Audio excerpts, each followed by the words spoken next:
Ça peut créer bien sûr un vrai traumatisme, en particulier pour les plus jeunes, mais même pour les enfants hypersensibles, pour tout le monde, je veux dire, même pour nous adultes qui subissons en ce moment beaucoup d'images violentes et d'images horribles, absolument horribles, de guerre, de torture, de cadavres, etc., etc. On est confronté à ça en permanence.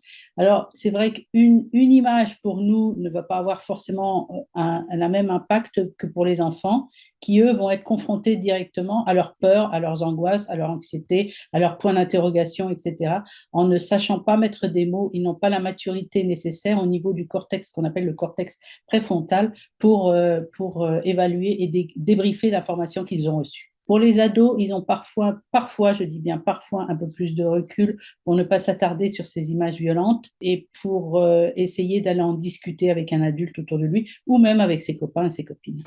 Alors, la réaction, c'est d'abord de rester le plus calme possible. Je sais que c'est pas évident, mais en tout cas, de ne pas s'affoler, de ne pas s'énerver. Au contraire, de discuter. Alors, avec un ado, on peut discuter, on peut débattre, on peut essayer de voir ce que lui a compris, ce dont ils ont pu parler en cours ou en classe avec leur professeur d'histoire, parce que ce sont des vieilles histoires, très souvent entre guillemets, vieilles dans le sens où ce sont des histoires anciennes. Donc on peut élever le débat, entre guillemets, on peut mettre du sens sur ce qui se passe ou sur ce qu'ils voient. Maintenant, pour les plus jeunes, c'est vrai qu'on ne va pas entrer dans l'histoire et dans la généalogie, mais pour les plus jeunes, bien s'informer et bien vérifier ce que eux ont compris, ce que eux en pensent et ce que eux ressentent par rapport à tout ça. Alors, à bannir, je t'expliquerai plus tard, on verra ça plus tard, tu comprendras quand tu seras plus grand. À bannir le déni, c'est-à-dire, moi, personnellement, je n'ai pas envie d'en parler, donc je ne vais pas t'en parler. Tout ça est à bannir. Il faut en parler, il faut affronter, je suis désolée de le dire, mais il faut vraiment affronter parce que le fait de ne pas affronter angoisse encore plus les enfants.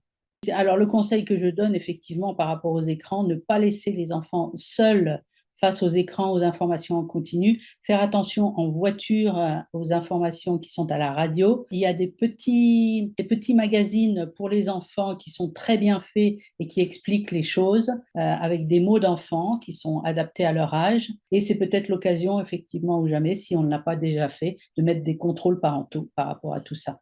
Alors, on a déjà eu le cas avec ukrainien-russe, c'est-à-dire où la guerre Ukraine-Russie, pardon, se reproduisait et se refaisait dans les cours de récréation. Donc là, on peut éventuellement s'attendre à la même chose. Ce qui serait bien, c'est qu'ils en parlent vraiment dans les écoles, mais là, on a la problématique de l'attentat contre ce professeur. Donc, je pense que c'est plus leur priorité que la priorité d'expliquer la guerre entre Israël et Palestine. Ce qu'on peut expliquer aux enfants, c'est que les gens sont différents de nous-mêmes et on est tous différents. C'est la différence qui fait la richesse. Exclure quelqu'un ou attaquer quelqu'un parce que c'est une religion, une culture, etc., c'est ce qu'on appelle du racisme et que ça, c'est pas autorisé. Je répète, on est tous différents. Bien écouter ce que dit le petit camarade, peut-être qu'il a des choses intéressantes à dire et à expliquer.